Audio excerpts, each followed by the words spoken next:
시청자 여러분 안녕하십니까? 용감한 토크쇼 직설 원일입니다. 전국 법관 대표회의가 이른바 사법농단 판사들의 탄핵을 촉구했습니다. 법원 행정처가 일선 판사들의 재판에 직간접적으로 개입한 행위는 헌법 위반이다. 판사들이 스스로 내린 결론입니다. 공은 자연스레 국회로 넘어가게 됐는데 대통령 탄핵만큼이나 판사 탄핵 역시 전례가 없다 보니 이게 정말 될 건지 범위와 대상은 어디까지일지 여야 간의 이견이 큽니다.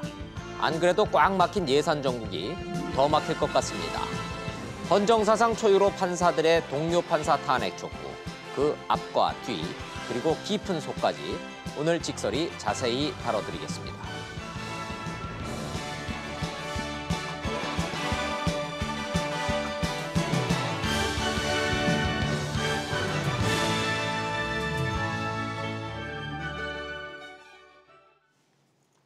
함께 이야기 나눠주실 세 분 소개하겠습니다. 부산 가톨릭대의 차재원 교수님, 그리고 노영희, 서정욱 두 변호사님 나오셨습니다. 어서 오십시오. 안녕하세요.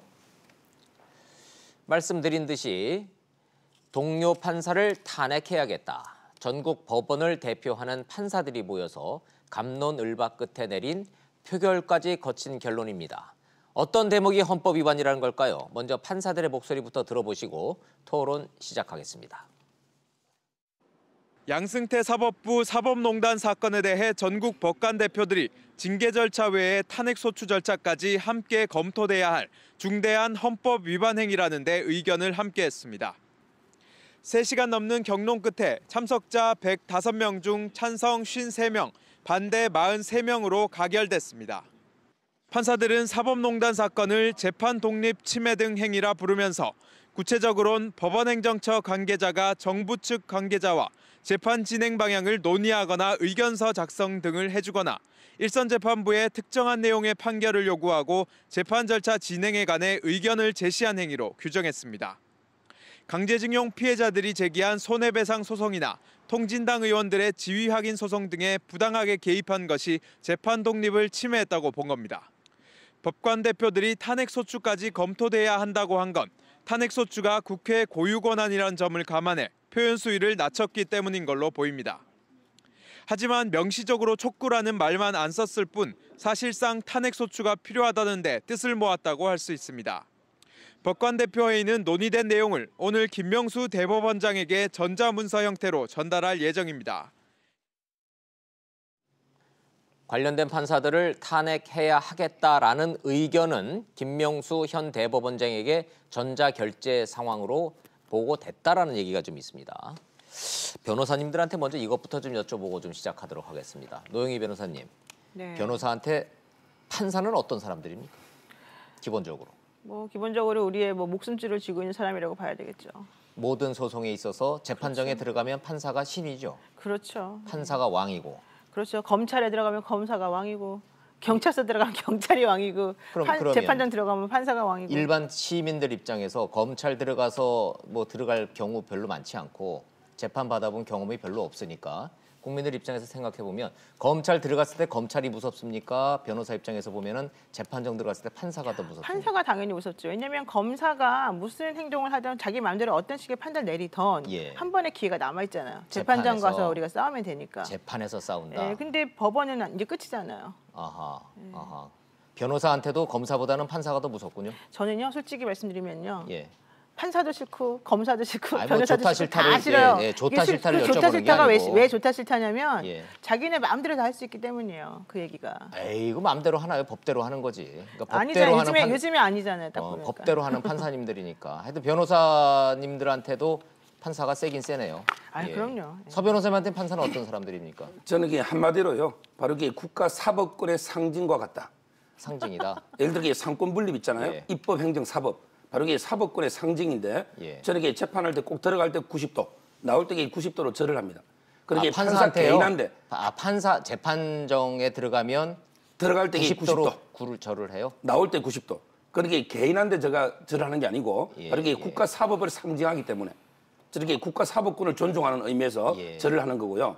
제가 이게 딱 한 말씀 드리려 통계를 가져왔는데 바로 이게 우리나라 판사가 현재 정원은 3,100 38명인데 네. 근데 결혼이 있어요.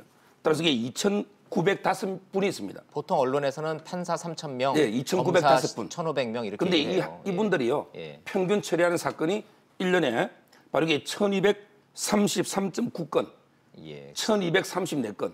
이 말이 한 달에 100건이 넘죠? 1인당? 예. 1,233.9건. 살인적이네요. 바로 이게 국정감사 오늘 통계 자료인데 예, 따라서 이게 저는 대부분의 판사들은 뭔가 이게 정치보다는 정말 이게 그 판결문을 쓰기 위해서 고생하고 휴일도 없이 예를 들게 대법관들도 하루도 못 쉬고 정말 이게 고생하는 이런 게 훌륭한 분들이 대부분이다. 이걸 전제하고 오늘 이게 일부 판사에 대해서 토론했으면 좋겠습니다. 좋습니다. 예. 그 저도 동의합니다. 예. 궁금증이 드는데 그 재판정 들어갈 때 90도로 인사하고 나올 때 90도로 인사하는 변호사님이 서 변호사님의 개인적인 특성입니까? 아니면 대부분 변호사들이 그럽니까? 그건 좀 오해가 있는데 다 그래요. 왜냐하면은 그거는 그 재판부 뭐 판사 개인에게 하는 게 아니라 예. 이제 이 사법 질서를 유지하는데 가장 지금 이분들이 열심히 맨 위에서 재판정에 하시잖아요. 대한 기본적인 예, 예우군요. 그러니까 기본적인 예의죠. 예. 서양도 뭐 우리 인사법이 다르니까 우리처럼 머리를 숙여서 인사는 안 하지만 전부 다 일어났다 앉는 그런 예의는 차리죠. 그쪽에 제가 얼마 전에 재판하는데 서울 고등법원장. 예. 그럼 이게 법관 중에서 사법연수원장 다음으로 2위입니다. 예. 대법관 빼고. 네. 이분이 이게 퇴임해서 바로 재판 가는데 새파란 단독 판사 있죠. 그분 앞에도 90도로 깍두기 절을 하는 모습, 그게 정상적인 모습. 판사들한테는 판사 개인이라기보다는 재판석을 향해서 90도로 인사를 하는 게 기본 예의로 돼 있군요. 검사한테도 마찬가지입니다. 이제 사건 수사를 공정하게 해달라는 그런 믿음과 예. 그런 일을 처리하는 분들에 대한 예의로 우리가 하는 거죠. 예.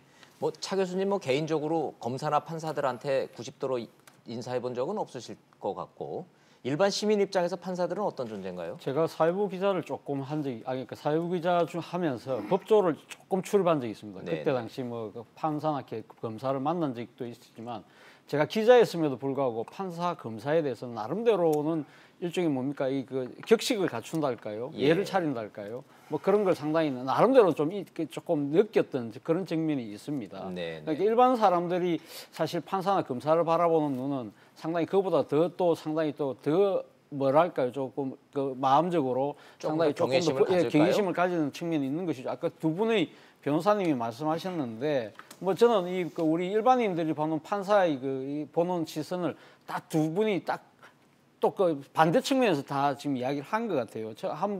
서정욱 변호사가 이야기하는 국가사법권에 대한 존중은 아무래도 이 법관, 특히 판사라는 분들이 우리 국가 사회 질서를 지키는 보루다, 최후의 보루다는 그러한 데는 존경심이 있는 것이고 또 한 그 노영희 변호사님이 이야기 마음대로 할 수 있다는 것은 이 상당히 그 판사의 상당히 개인적인 권한이 이 상당히 어떻게 보면 통제할 수 없을 정도로 커질 수도 있다. 그런 측면이 있는 것인데 우리가 흔히 판사들이 재판할 때 법과 양심에 따라서 재판을 한다고 그러잖아요. 그런데 그동안 많은 사람들이 생각했을 때는 판사들이 법률에 나와 있는 그 법적 해석도 중요하지만 자신이 갖고 있는 개인적인 그 양심에 따른 그런 균형감을 갖춰서 재판을 해야 했을 거라고 봤는데 이제 드러나고 있는 이번 사법부의 농단 뭐 이런 부분들을 보면서 상당히 사람들이 이 한쪽으로 지나치게 경도됐던 것이 아닐까라는 생각을 가진다는 것이죠. 그러니까 너무 지나치게 법이라는 부분에 경도돼서 법률 조문에만 열심히 쫓아가서 사실 어떻게 보면 양심이 지금 가리키고 있는 지금 이 사건의 배후에 밑바닥에 깔려 있는 인간에 대한 몰이에 이런 부분들이 상당히 좀 있었던 것이 아닐까라는 생각을 한다는 것이죠. 그런 부분들을 본다고 한다면 사실 이번에는 진짜 우리가 생각하는 법과 양심에 따라서 상당히 나름대로 균형을 갖고 지금 그 재판할 수 있는 이 체제로 다시 한번 복원할 수 있는 소중한 기회가 마련됐다는 측면이 있는 것 같습니다. 네, 국민들이 봤을 때 정치인들도요 막 싸우다가 이런 말 많이 합니다. 억울하면 재판 가라고 라는 얘기를 합니다. 일반 국민들은 억울하면 소송하는 거고 판사한테 물어보자고 그러는데 판사를 믿는다는 얘기입니다. 판사를 믿기 때문에 판사한테 물어본다는 얘기고 그래서 유독 소송이 많은 국가가 대한민국이기는 한데 그랬던 사법부에 대해서 소문으로만 떠돌던 사법부 지휘부 법원 행정처라는 곳에서 이른바 찍힌 판사들이 있었다라는 소문이 있었습니다. 있다 없다 말도 많았는데 요거 한번 보여드리겠습니다. 그 블랙리스트라는 게 실제로 존재했었답니다. 왜냐? 판사가 3,000명이나 되다 보니 별의별 사고 치는 판사들이 실제로 존재했던 겁니다. 돈 먹은 판사, 성추행 판사, 뭐 진짜로 이 배제돼야 되는 판사들이 실제로 존재해서 그 리스트가 있었는데 석연치 않은 이유로 그들과 함께 분류된 그런 리스트가 좀 발견됐다는 얘기인데요. 어떤 얘기인지 영상 한번 보시고 전문가들한테 한번 여쭤보도록 하겠습니다. 보시죠. 법원은 지난해 3월부터 3차례 내부 진상조사를 했는데 그때마다 사법부 블랙리스트는 없다는 결론을 발표했습니다. 개인에게 그 손해를 입게거나 불이익을 줬다는 것은 확인되지 않았습니다. 없다는 거로 결론이 나온 거 아닙니까? 그런 의미의 블랙리스트는. 네, 그렇습니다. 예. 그런데 검찰이 최근 법원행정처에서 압수한 자료를 분석하는 과정에서 무리야기법관 인사조치 검토란 문건을 발견했습니다. 판사 정기 인사를 앞둔 2016년 1월 작성된 이 문건에는 성추행 등 각종 문제를 일으켜 인사 불이익을 검토해야 하는 판사들 명단이 정리돼 있었습니다. 그런데 이 명단에 이런 비위 사실이 없는 판사들이 포함돼 있는 것으로 확인됐습니다. 법원 내부 통신망에 대법관 후보에 대한 비판 글을 올렸거나 사법행정에 반대하는 움직임을 주도했다는 내용 등을 무리야기 사례로 명시하며 명단에 포함시킨 겁니다.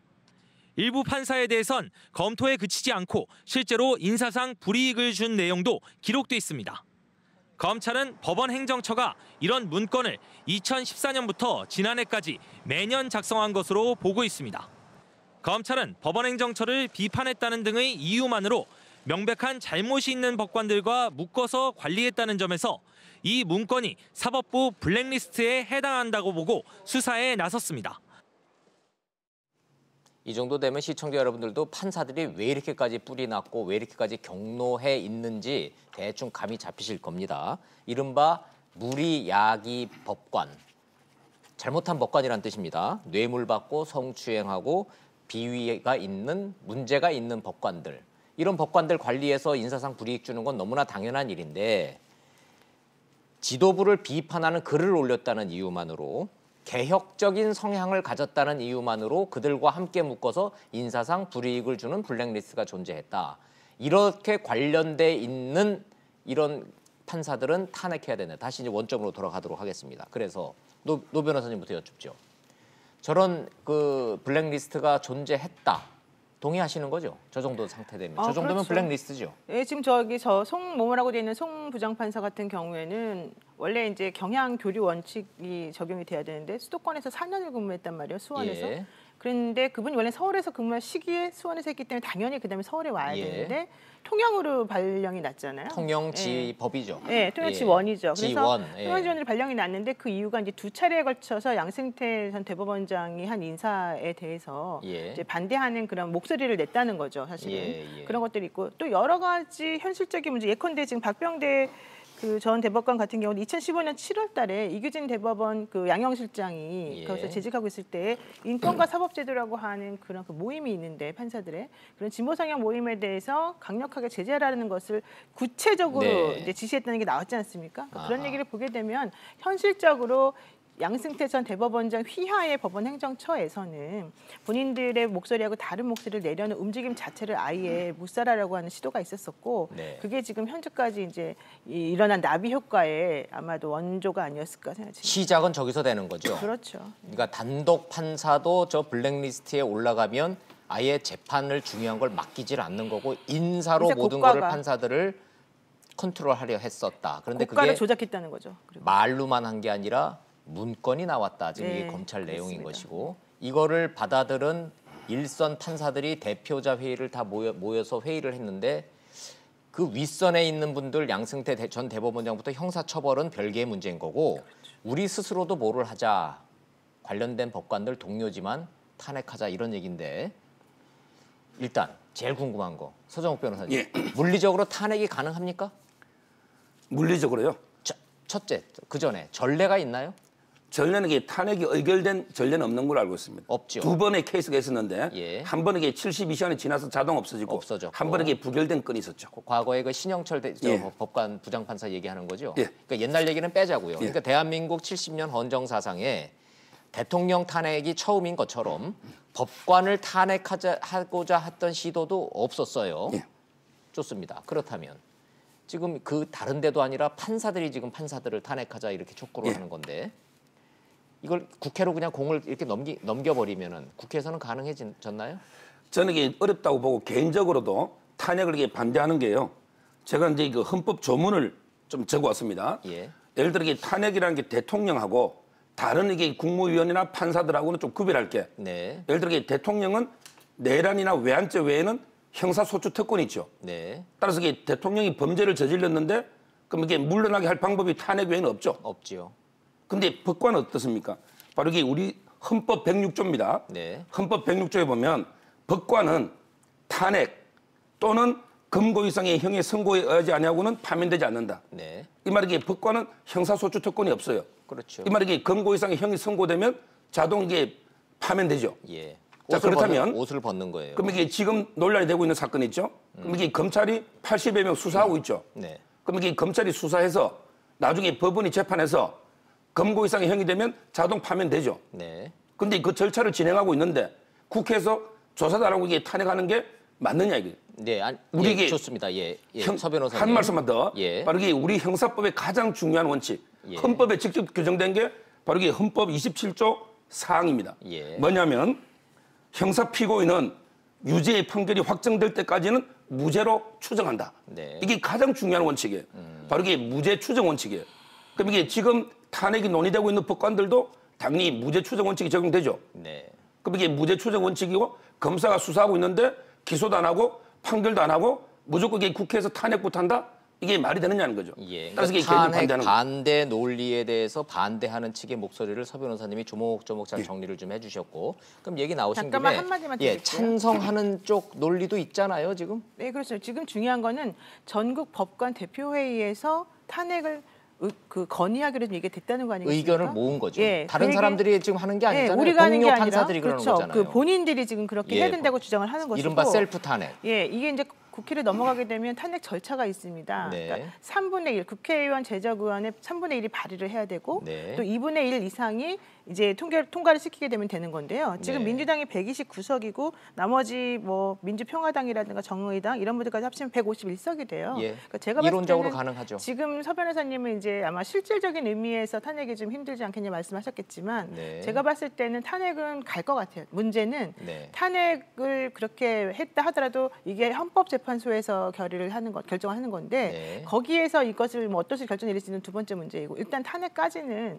하지 않을까 생각이 좀 들어요. 갈 가능성이 있다. 네, 그리고 네. 다른 사람들이 아니라 이거를 제기한 그렇죠. 사람들이 판사들이기 때문에 논리적 명분을 갖고 있다. 이런 그렇죠. 말씀이시고 반대하는 분들의 그 이유는 지금 서 변호사님이 정리해 주셨으니까 제가 반복하지 않겠습니다. 차 교수님. 네. 자, 국회로 이게 공이 이런 식으로 하면 넘어가는 건데 네. 가만히 생각해 보면 아니 판사들이 스스로 탄핵을 결의를 했으면요. 네. 우리 동료를 탄핵하자라고 얘기를 하는데 뭐 문구를 보니까 좀 애매하게 돼 있어요. 네.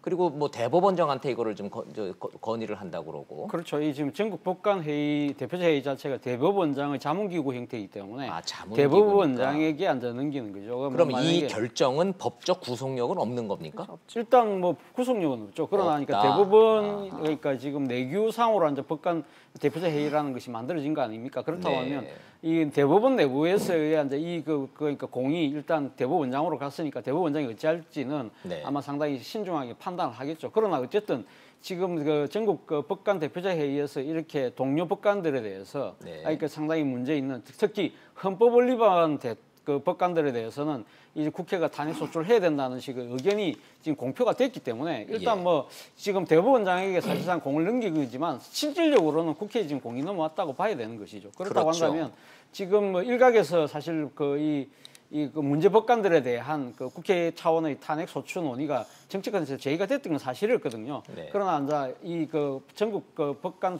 대표자 회의에서 공개적으로 이야기가 나옴으로써 아마 상당한 탄력을 받지 않을까 하는 생각이 듭니다. 그런데 저는 이번에 그 전국 그 법관 대표자 회의에서 이렇게 한 부분들 말 그대로 업참마속의 심정 아니겠습니까? 자신들이 이 지금 그 저질렀던 그런 그 사법농단에 대해서 네. 그로 인해서 실추된 그 국민적 불신을 다시 거기서 아주 모든 걸 갖다가 그 신뢰를 회복하겠다는 나름대로의 이 대단한 용기에서 비롯된 것이거든요. 그럼 그렇다고 시청자 한다면, 여러분을 위해서 이 법관들이 모여서 우리 동료 법관들을 탄핵해 주세요라고 의견을 모았던 그 논리적 근거를 1, 2, 3에서 3개만 찌부락하면 네. 차 교수님이 이해하고 계시는 그들의 논거는 뭡니까? 중요한 것만 딱 놓고 보면 첫 번째는 그거죠. 그러니까 특정 재판에 관해서 정보 관계자와 재판의 진행 방향을 논의하고 의견서를 작성하고 자문해 준 행위. 이거는 그러니까 사법부의 독립성을 기본적으로 흔든다는 것이죠. 그러니까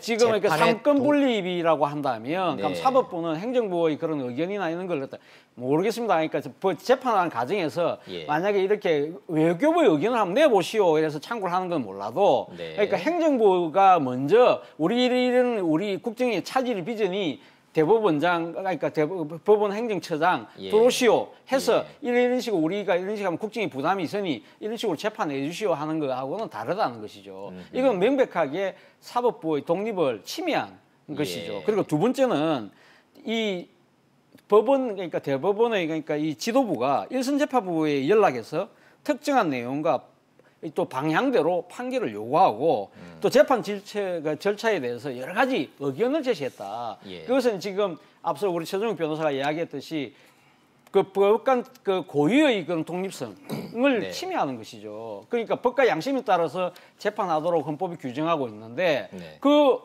일선 법원에서 재판하는 일선 법관들의 행동에 대해서 일일이 간섭하는 감나라 배나라 하는 것 자체가 이것도 또 다른 사법부의 그 독립 침해라는 거죠. 이것이 명백하게 헌법 위반이라는 것이 어제 법관 대표자 회의에서의 탄핵 소추를 검토해달라고 이야기한 하나의 근거가 된다는 것이죠. 좋습니다. 그럼 추가 질문을 좀 드리면요.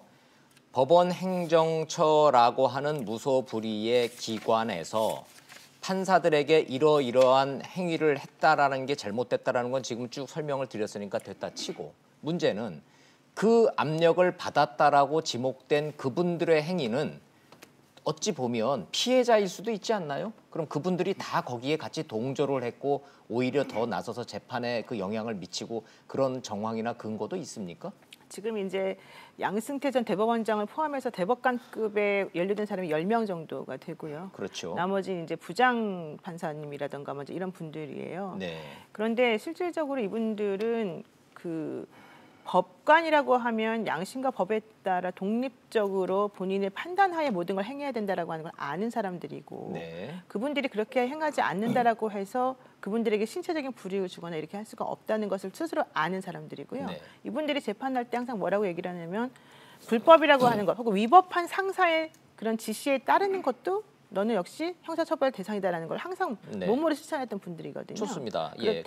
그래서 심부름한 사람들도 지금 검찰에 불려나가고 저 구속 위기에 처해져 있는 것까지는 좋다 이거예요. 형사처벌의 문제니까 지금 제가 여쭙는 거는 탄핵 대상이 되고 있는 현직 법관들이잖아요. 그럼 이 사람들은 그 압력을 받고 난 다음에 적극적으로 행사를 했다라고 동료 판사들이 지금 보고 있다는 얘기인 거죠? 그렇죠. 왜냐하면은 그 검찰에서 조사를 한 내용에 보게 되면 실질적으로 실무자의 누구누구가 이름을 이렇게 적어서 이 보고서를 누가 만들었고 이건 누가 만들었고 이게 다 나와 있어요. 그러니까 그런 행동을 한 사람들을 우리가 90명 정도를 추린 것이고 실질적으로 이와 관련돼 있는 뭐 전혀 그냥 얘기만 듣고 뭐 이렇게 완전 피해자처럼 이런 사람을 얘기하는 게 아니에요. 그런 사람 아예 시민단체, 민변을 비롯한 시민단체에서는 저 6분의 이름을 명시를 했어요. 지금 언론에 다 보도가 되고 있기 때문에 저희도 그냥 실명을 말씀을 드리는데 다른 사람은 몰라도 권순일, 이민걸, 이규진, 김민수, 박상원, 정다주 저 세 현직 판사들은 사법농단에 직간접적으로 관여한 자 이렇게 직접 관여한 자라고 지금 시민단체가 지목했고 일선 판사들은 맞다, 탄핵감이다 이렇게 본다는 얘기잖아요. 그렇죠. 아하, 그런 논리다 이거죠. 서정욱 변호사님, 저분들의 그 논거에 대한 반대 논리도 있죠. 그렇죠. 제가 이게 조금 전에 말한 것처럼 예를 들어 그 저분들의 행위가 만약에 진짜라면 범죄가 되죠. 바로 이게 직권남용이죠. 직권남용이다. 범죄가 되죠. 그럼 이게 검찰이 직권남용으로 지금 수사 중에 있잖아요. 그럼 이게 기소해서 재판해서 검거 이상만 받으면 자동 이게 파면이에요. 근데 그게 아니고 탄핵 절차로 가면 예를 들어 이게 국회 통과되는데 얼마 걸리겠어요. 그다음에 어디로 갑니까? 헌재로 가죠. 그럼 이게 헌법재판소에서 대법관을 불러서 심리를 얼마 해야 되겠습니까?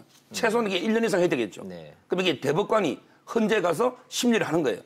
그럼 이게 그거보다는 제 말에 이게 검찰이 지금 수사해서 또 이게 기소를 하면 어차피 이게 법원에서도 또 이게 독립된 별도 재판부를 구성하고 있잖아요. 네. 최대한 이게 공정하게 재판하려고 김명수 대법원장 노력하고 있는 거예요. 네. 그럼 이게 그걸 지켜보고 그래서 이게 유죄가 되면 자동 파면되는데 굳이 재판도 하기 전에 헌재로 가면 정치적인 논란만 되지 헌재 결정이 더 오래 걸린다는 실효가 없다는 말씀이신데 재판보다 이게 더 훨씬 오래 걸릴 수 그런데 있어요. 일선 판사들의 어제 얘기를 종합을 한 걸 이렇게 꼼꼼히 읽어보니 사법기관에만 검찰에만 맡길 게 아니라 우리 스스로 뭔가를 하지 않으면 국민들의 신뢰를 회복하기 어려우니 탄핵이라고 하는 이 정치적 행위를 통해서 사법부의 자정 능력을 국민들한테 보이자라는 어떤 의지가 담겨 있는 뜻 아닙니까? 그렇죠. 앞서도 제가 말씀드렸습니다만 전국 법관 대표자 회의에서 본인들이 동료들을 그러니까 지금 국회에 맡겨서 그러니까 지금 탄핵 소추를 해달라고 하는 이야기 자체가 얼마나 상당히 그러니까 같은 이 한솥밥을 먹던 그 동료 입장에서 가슴 아프겠습니까? 그러나 앞서도 제가 말씀드린 것처럼 사법농단에 대해서 사법부에 대한 불신이 지금 땅바닥까지 추락하는 있는 상황에서 어떤 식으로든 자정 노력, 자구 노력이 없이는 그 신뢰를 회복하기 힘들다는 그 판단에 따른 것이죠. 근데 아까 서준욱 변호사님 계속 말씀하시는 것이 지금 그러면 일반 그 형사소추에 따라서 그 법관들 충분히 문제 법관들 처벌할 수 있는데 왜 탄핵 소추하느냐고 그러는데 말씀이죠. 그러면 그런 식의 논리라고 한다면 그럼 헌법에 법관에 대한 탄핵 소추 제도는 왜 만들어놨을까요? 그 자체가 법관이라는 사람들은 상당히 신분이 상당히 특별하다는 것이죠. 그 사람들이 몸담고 있는 것이 사법부라고 한다면 앞서 말씀하신 그 동료의식들이 발생되고 그러한 부분들에 있어서 사실 이 현직 법관들에 대해서 이런 형사소추가 쉽지 않다. 그리고 명백하게 헌법 위반하는 사태가 벌어졌을 때 일정 상권 분립과 견제와 균형의 차원에서 그러니까 입법이 국민의 대표기관인 사법에 대해서 통제를 할 수 있는 그 제도를 국민이 부여해 준 것이거든요. 그렇다고 한다면 지금 우리나라가 지금 그 정부가 수립된 지 70년 동안 단 한 건도 탄핵 소추가 가결되지 않았다는 것은 그거 자체가 저는 비정상이라고 생각해요. 네. 사실 앞서 말씀하신 것처럼 역대 대통령 지금 이때까지 다 해봐야 지금 19대 대통령이 19분이에요. 19분 중에서 벌써 지금 탄핵 2번 발의됐고 한 명은 지금 파면까지 당했어요. 그런데 지금 수천 명의 판사들이 지나갔는데 그동안에 그럼 헌법 위반하는 판사들이 단 한 명도 없었습니까? 그건 아니었거든요. 그것은 쉽게 말해서 법원이 성역으로 만들어졌고 그것을 권위주의 정권들이 적당하게 타협하면서 서로 아름아름 그냥 봐주기로 지나왔다는 것이죠. 이러한 잘못된 부분을 바로잡는 차원이 있다. 그리고 어제 전국 법관 대표자회의에서 왜 동료들의 잘못 부분에 대해서 이렇게까지 가면 국민의 대표기관이 소추해달라고 했느냐. 자신들은 이 과정을 통해서 중요한 앞으로 향후 법관들이 행동하는데 중요한 하나의 지침으로 삼겠다는 것이죠. 그러니까 이것이 향후 사법부 독립을 위한 중요한 하나의 이정표로 만들겠다는 그런 뜻도 저는 담겨 있다고. 한 말씀에 제가 반박 드리면 예를 들어 이게 탄핵을 국회에서 하려면 일단 이게 팩트부터 확인해야 되죠. 근데 임종원 있잖아요. 네. 제가 가져온 임종원 수사 기록이요. 바로 이게 박근혜 대통령보다 2만 페이지가 많습니다. 엄청나게 많죠. 박근혜 대통령 수사 기록보다. 자, 그럼 이게 그 검찰 수사 기록을 국회에서 볼 수 있습니까? 못 보죠. 네. 수사 중인 사건은. 네. 그럼 이게 국회에서 뭘 가지고 팩트를 확인할 겁니까? 그렇잖아요. 국회에서 이분이 범죄를 저질렀는지 잘못했는지 그럼 이게 신문 기사 보고 시민단체가 이게 고발하면 6명 다 탄핵해야 됩니까? 국회에서 어떻게 이 사람이 범죄가 있는지 없는지를 지금 이 검찰의 수사기록이 그래 방대한데 검찰도 이게 아직 결론을 못 내리고 있는데 국회에서 이게 먼저 탄핵부터 하는 게 맞느냐? 우선순위가 팩트부터 일단 확인해야 되는 거 아니냐는 거죠. 제가 한 말씀 더 말씀드릴게요. 그러면 우리나라는 미국과 달리 탄핵 소추가 최종적으로 결정되는 데가 어디입니까? 헌법재판소잖아요. 결국 그런 지금 서준욱 변호사님이 이야기했듯이 그러한 근거를 분명히 되는 부분들은 아마 헌법재판소가 하겠죠. 그러나 지금 우리 앞서 제가 이야기한 대로 지금 특정 재판에 개입하고 그리고 또 이 정보하고 결탁하고 이런 부분들은 지금 명명하게 다 드러나고 있잖아요. 그럼 그런 사실 깡그리 무시하고 그런 사건이 그런 부분들이 헌법을 위반하면 정황이 분명히 드러나는데도 그러면 국민의 그 대의기관이 가면 손 놓고 바라보고 있다. 그럼 탄핵소추안 제도를 왜 헌법에 넣습니까? 그러니까 지금 이게 뭐가 문제냐면요. 국회가 탄핵을 시킬 것이냐 말 것이냐를 최종 결정하는 기관이 아니에요. 국회는 그렇죠. 의심스럽기 때문에 당신들이 한번 살펴봐 주세요라고 제안을 하는 기관인 거예요. 그렇죠. 그렇기 때문에 지금 서정학 변호사님 말씀처럼 신중한 것도 필요하겠지만 이 정도의 사안을 가지고도 충분히 국회 입장에서는 우리가 사건 기록을 보지 않았지만 지금까지 나온 여러 가지 정황, 또 특히 법관 대표회의에서 이것을 건의했다는 내용, 이런 것들, 특히 하기 위해서는 김명수 대법원장이 오케이를 해야지 넘어오는 거 아니겠습니까?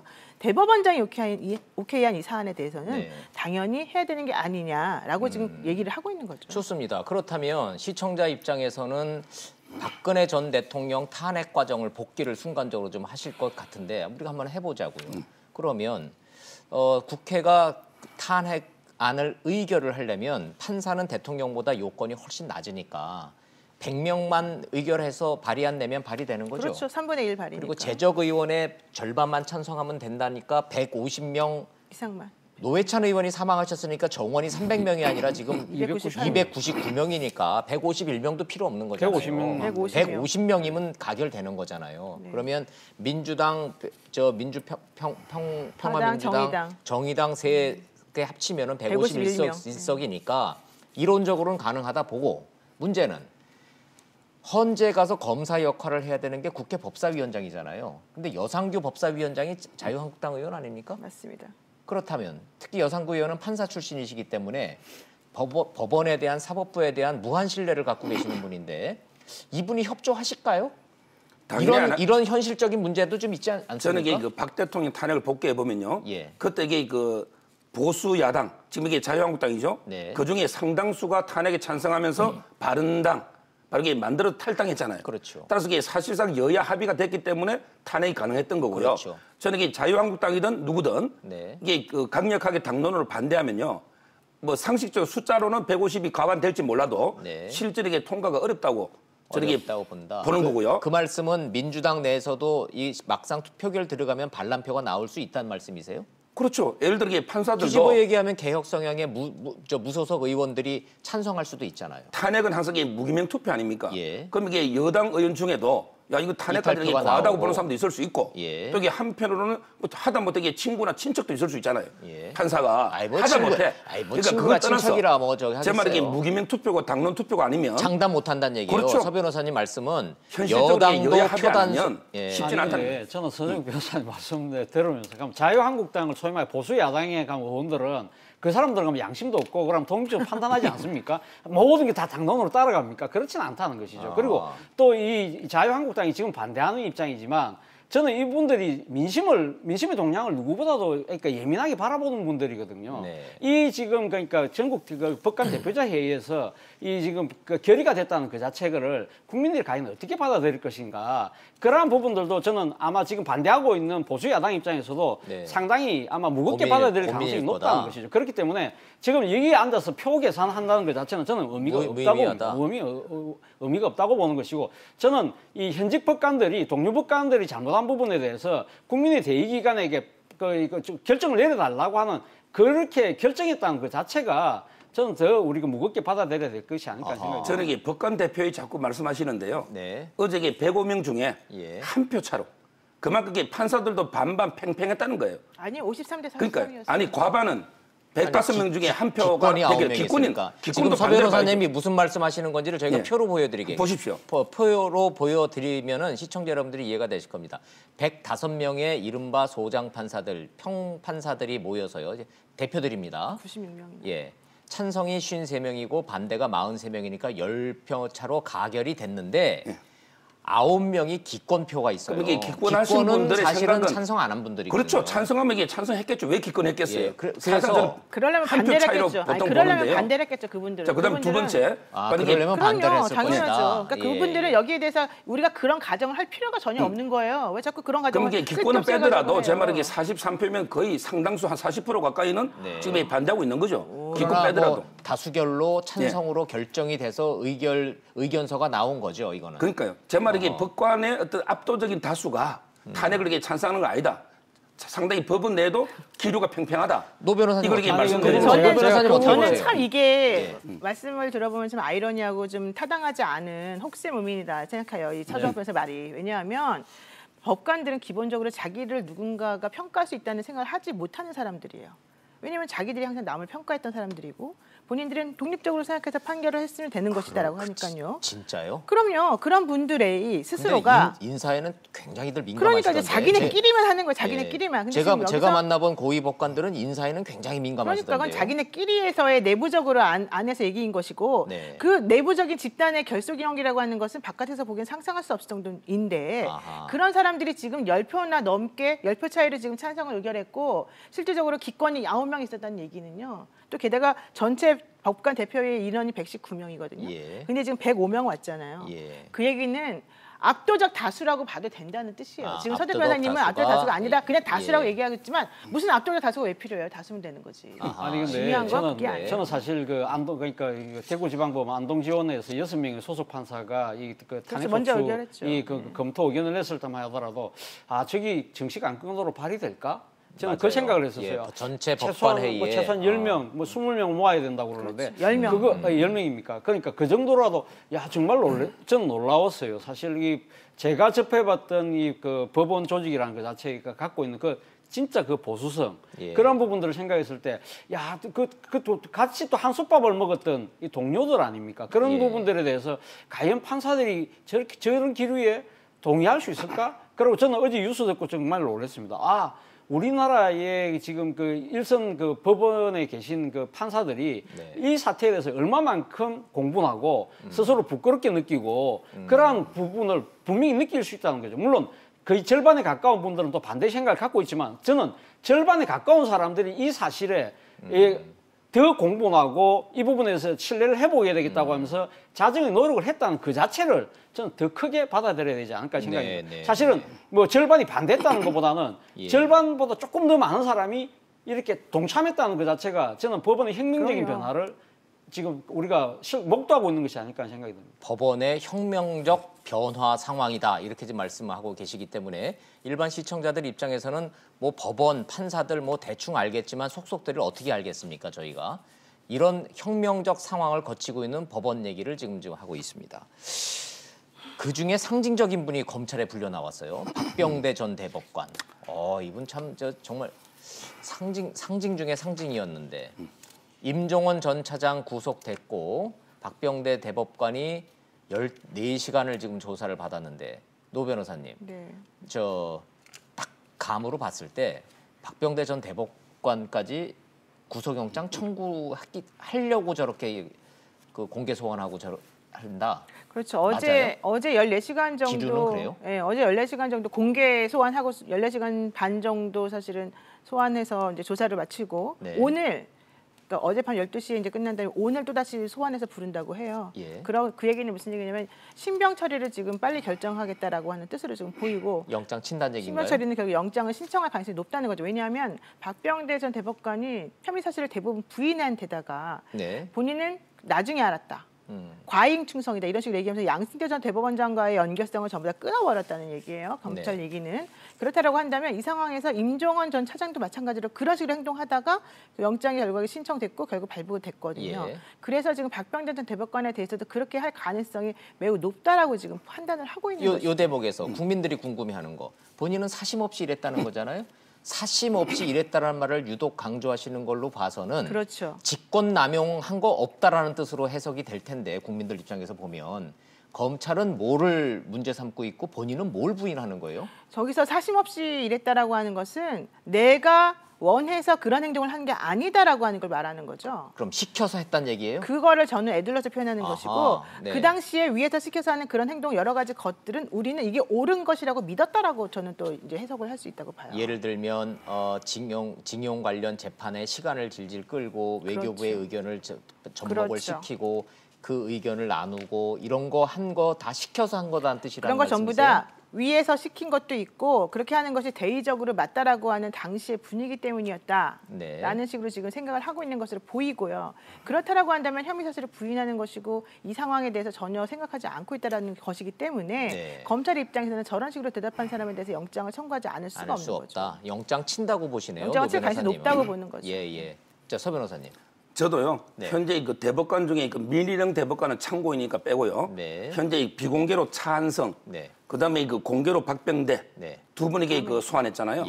한 분은 비공개 소환을 했고 한 분은 공개 소환을 했어요. 그렇죠. 언론 입장에서 보면 차한성 전 대법관은 불구속, 박병대는 구속 수사 쪽으로 검찰이 갈리는구나 이렇게 좀 예상을 그래 하고 할 있어요. 수밖에 없는 게요. 예를 들어 그 임종원의 공소장에 보면요, 바로 이게 그 31차례, 31번이나 이게 공범으로 적시가 돼 있어요. 공범으로 아예 사실 적시가 돼 있다. 31개. 근데 문제는요, 항상 그 위로 갈수록 책임은 커지는 거예요. 예를 들어 실무자는 위에 지시받아 할 거 아니에요. 그럼 이게 임종원이가 영장됐으면 그보다 이게 더 위에가 박병대죠. 그다음에 그 위에가 누구예요? 양승태죠. 그렇죠. 저는 이게 영장은 칠 걸로 보고요. 참 이게 공교로운 게 박근혜 대통령이 탄핵 안 당했으면 바로 이게 차기 대법원장 후보로 유력한 분이 두 분이었어요.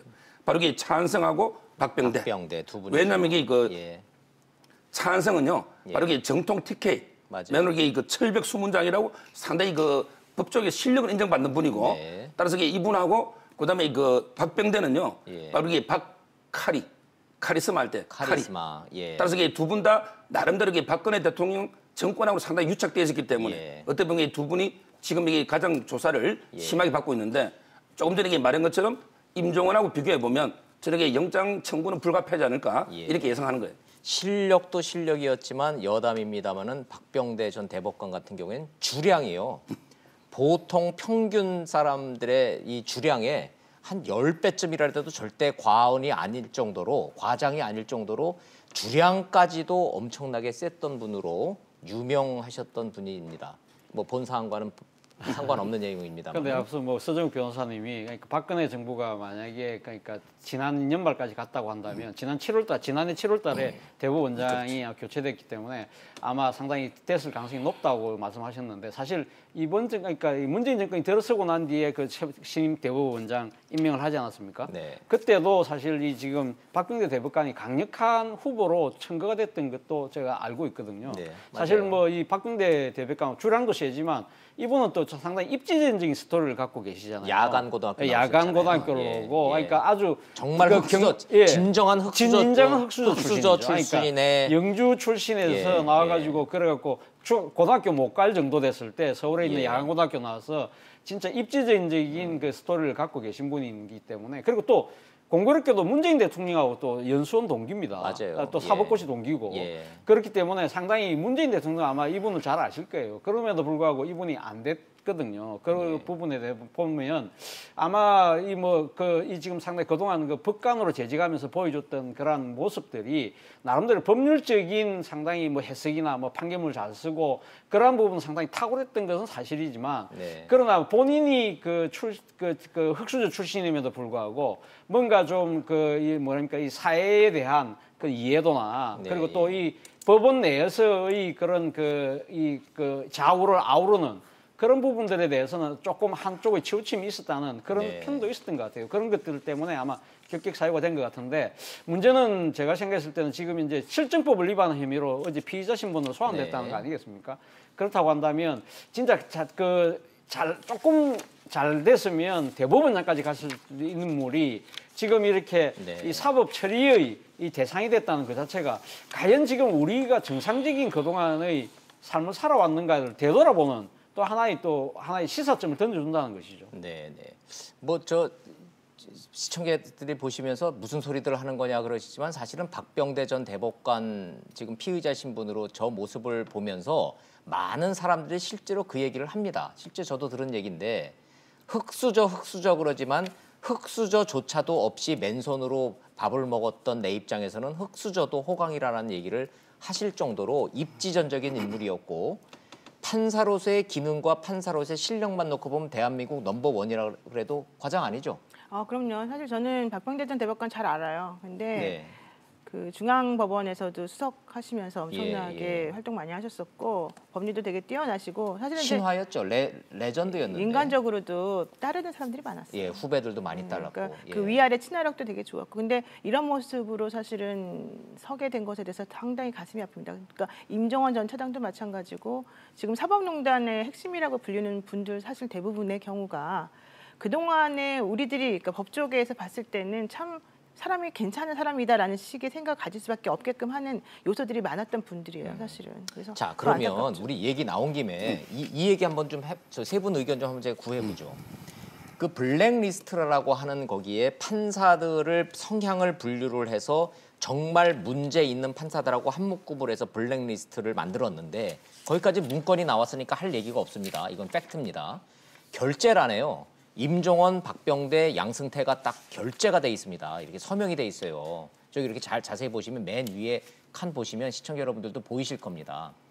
저게 지금 이른바 요즘 말로 하는 빼박 증거 아닙니까? 그렇죠. 스모킹건이죠. 예, 스모킹건이라고 해서 지금 이제 검찰이 제시를 했고 저게 이제 결정적으로 이제 물증이 될 텐데 요 얘기 좀 한번 해보죠. 현 사법부의 기조와 사법부의 이 방향에 대해서 자꾸 문제를 제기하고 글을 쓰고 비판을 하는 판사들을 난 싫다. 그래서 인사조치해라. 중요 보직에서 빼라. 이거 자체가 이 재판 가면 어떻게 될까요? 이거 저는 이게 오늘 제가 뭐 1대1로 거의 토론한 것 같긴 한데 예. 1대1로요. 1대3이고요. 1대 앵커님은 저는 이 부분도요 좀 생각을 달리 해요. 보세요.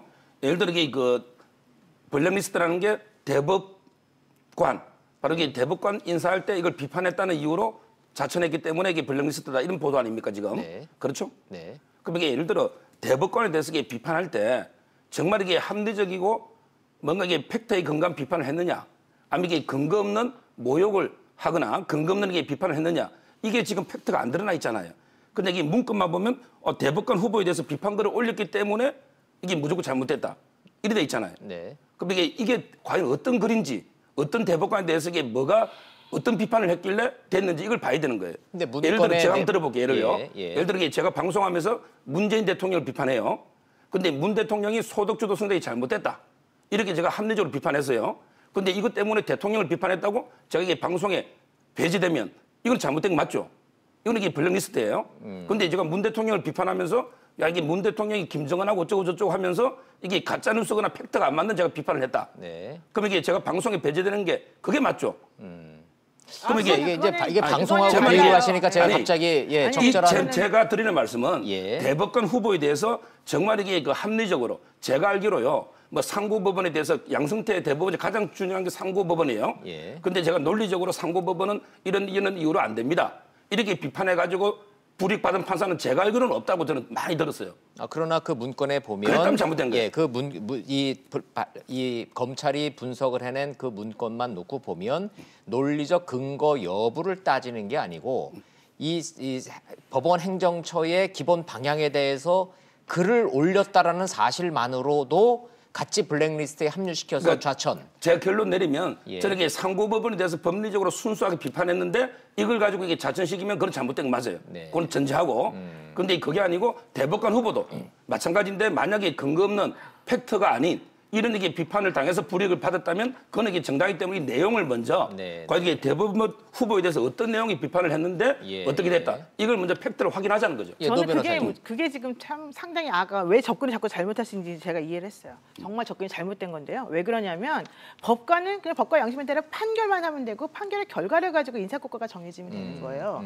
근데 저분 같은 경우에 지금 권순일 지금 현재 대법관이죠. 네. 그 대법관이 대법관 되기 전에 대법관으로 이제 후보 올랐을 때 그것과 관련해서 이제 자기가 뭔가 썼다는 거예요. 그러면 그렇게 쓸 수도 있고 안 쓸 수도 있죠. 근데 썼다는 것만 가지고 아까 지금 화면에 보였던 것처럼 송某某는 뭐뭐에 대해서 비판글을 올렸기 때문에 이 사람은 인사고과에서 낮은 점수를 줘야 되고 자천시키겠다라고 한 것 자체가 잘못이라는 거예요. 특히 저 송 부장판사는요. 인사고과 점수를 조작을 했어요. 통영으로 보내려고. 그 얘기는 무슨 얘기냐면 지금 말씀하시는 것처럼 뭐 방송하고 이상하게 비교를 하니까 사람들이 헷갈릴 수 있는데 방송에서 요구되는 공정하지 못한 사람에 대한 방송 출연 금지하고 판사들이 얘기하는 것하고 다른 부분이고 판사들에 대해서 인사고과를 어떻게 하냐는 완전히 다른 문제이기 때문에 저기에서 아까 그 문서 자체에 뭐라고 나왔냐면 A라고 하는 법관은 내려보내야 된다. 왜? 이런 식의 글을 게재하면서 혼란을 야기시켰다. 바로 이렇게 써있기 때문에 그게 문제라는 거예요. 네.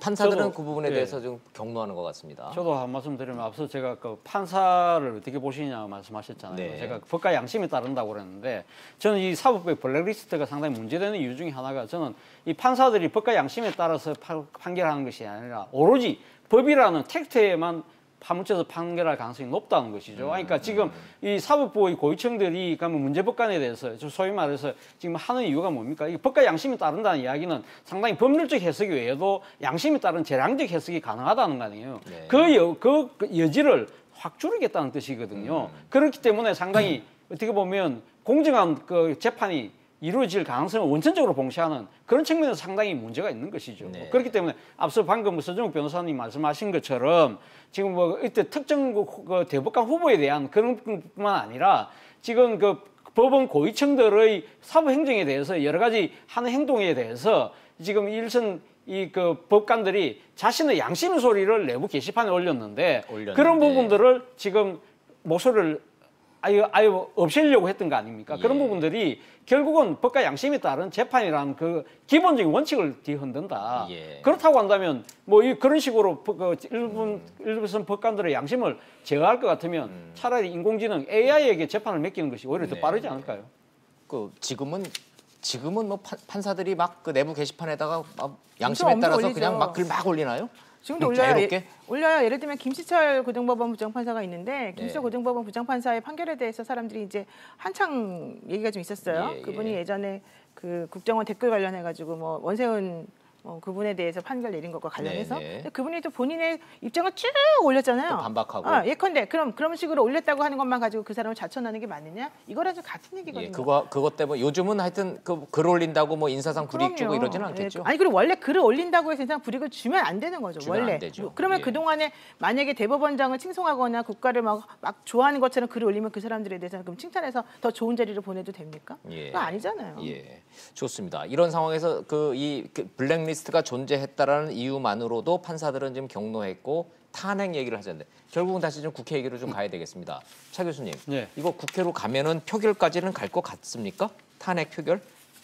만약에 그 지금 탄핵 발의가 되면 국회 표결은 해야죠. 그러니까 72시간 안에 그것이 하니까 지금 인사안은 처리가 돼야 되는데 그거에 대해서 만약에 발의를 하는 거 지금 만약에 찬성하는 세력이 지금 여당이잖아요. 그렇다고 한다면 어떤 식으로든 아마 표결은 아마 들어갈 것 같습니다. 만약 발의를 하게 된다고 한다면. 불안해 보여요. 왜냐하면 법사위원장도 지금 사실은 좀 회의적인 분위기도 하고 제가 봤을 때는 발의는 뭐 3분의 1 정도 할 수 있겠지만 72시간 안에 의사진행을 방해해가지고 이거 제대로 표결 못하게 할 가능성도 사실은 있어요. 서 변호사님은 물리적으로 힘들다고 보셨죠? 일반 사안이 아니고 이건 인사안이기 때문에 그러니까 지금 국회 상임위를 거치지를 않아요. 바로 본회의에 바로 회부되기 때문에 표결하는 데 있어서는 뭐 그러니까 뭐 여야간 교섭단체 협의도 필요 없습니다. 그러나 바로 하시는 그러나 수문표가 있기 때문에 장담은 못하는 거예요. 그렇죠. 여당이 표결을 밀어붙인다 해도 여든 야든 그런 정치적 판단이고 제가 이야기하는 것은 그러니까 형식적으로 봤을 때는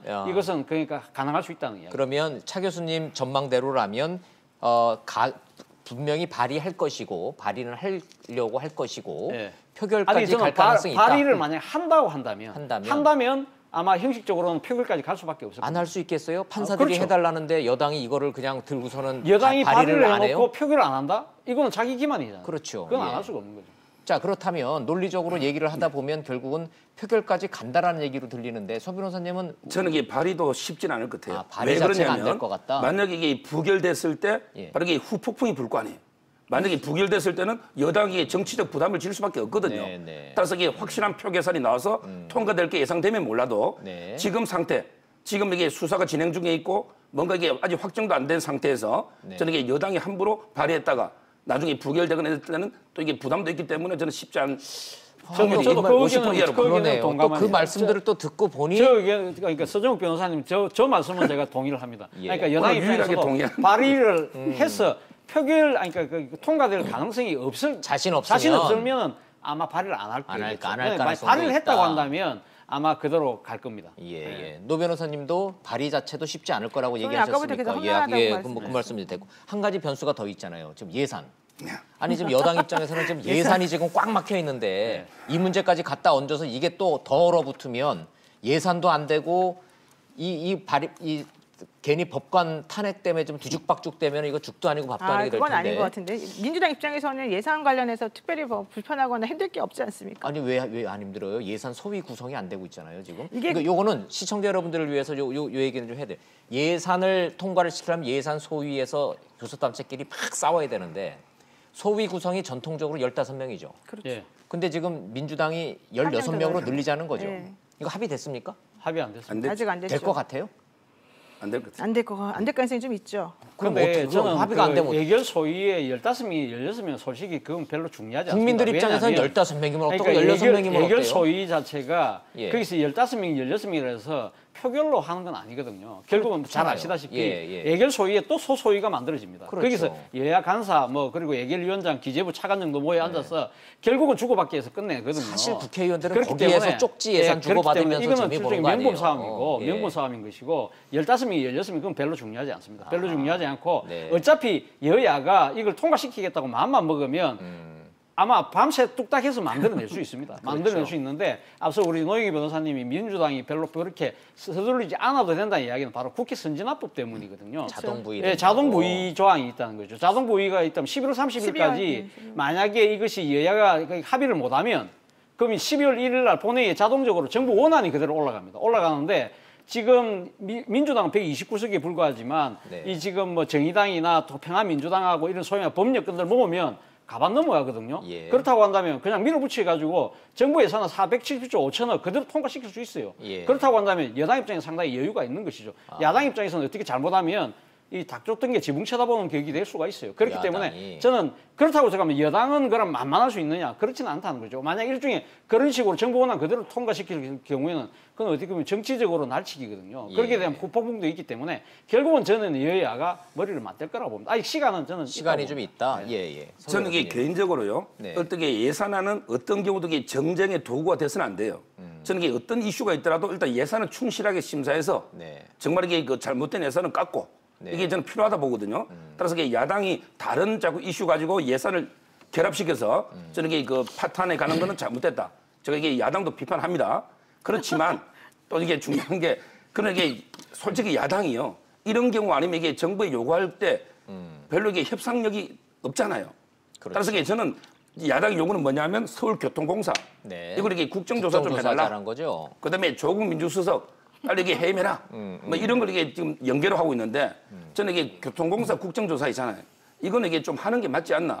물론 이게 감사원 감사가 전수조사하지만 언제 놓을지 모르는데 네. 이게 교통공사의 세습 문제는 정말 이게 지금 20대 지지율이 많이 떨어지고 있잖아요. 여당도.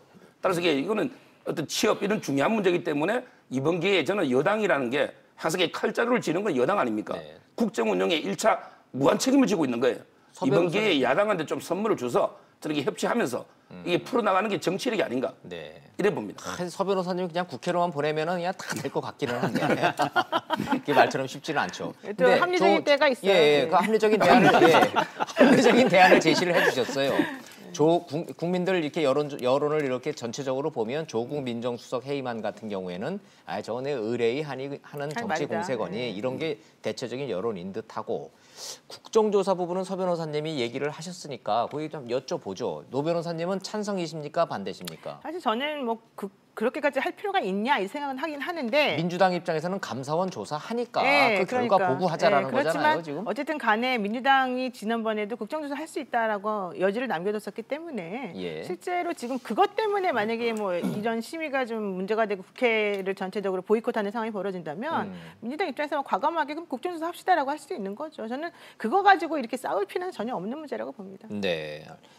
차 교수님은 저도 뭐 국정조사는 여당이 충분히 받아들일 수 있다고 봅니다. 단 지금은 감사원에서 지금 전수조사를 하고 있기 때문에 네. 그러면 이제 국정조사에 대해서 원칙적인 합의는 해놓고 그 이제 실행에 들어가는 것은 감사원 조사라는 정부의 그 조사를 보고 난 뒤에 하자. 그 정도 합의 근데 못할 뒤집어, 거겠습니까? 뒤집어 얘기하면 감사원 조사 결과 보고하자 그러면 아니 감사원 그러니까 조사에 대해서 감사 가이드라인 결과가 주는 거 어떻게 아니에요? 놓든 어쨌든 간에 국회가 국정조사를 하는데 감사원 예. 조사가 잘 되는지 안 되는지 그것도 끝난 다음에 들여다보자. 하자는 거죠. 끝난 다음에 네. 하자. 그거 결과만 끝난 다음에 나오면 하자는 거죠. 예. 그럼 뭐 그거 굳이 지금 감사원 조사하고 같이 할 필요는 없다는 거죠. 네. 그러니까 한다는 걸 갖다가 합의해 놓고 그러니까 감사원 조사 결과까지 다 놓고 국정조사 해보자는 거죠. 근데 야당 입장에서는 물 들어왔을 때 안 넣어줘야 하겠죠. 되니까.